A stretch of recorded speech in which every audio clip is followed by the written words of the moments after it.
এখন আমি আমার একটা কবিতা পাঠ করব। সময় কবিতাটার নাম। তুমি তোমার সব কিছু সময়ের হাতে ছেড়ে দাও।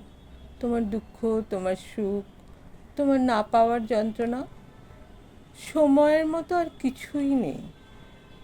সময়ের প্রবাহিত স্রোতে তোমার সব যন্ত্রণা ধুয়ে মুছে সাফ হয়ে যাবে।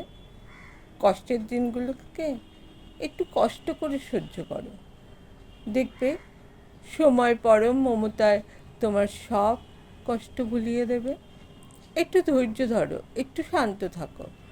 দুঃখের দিনে তোমার সাথে কেউ থাক না থাক, সময় কিন্তু থাকবে তোমার কাছে, তোমার পাশে। সময় যতই বয়ে যায় তার মমতার পরশে সব দুঃখ যন্ত্রণা ভুলে আমরা নতুন করে হাসি, নতুন করে বাঁচি। নমস্কার।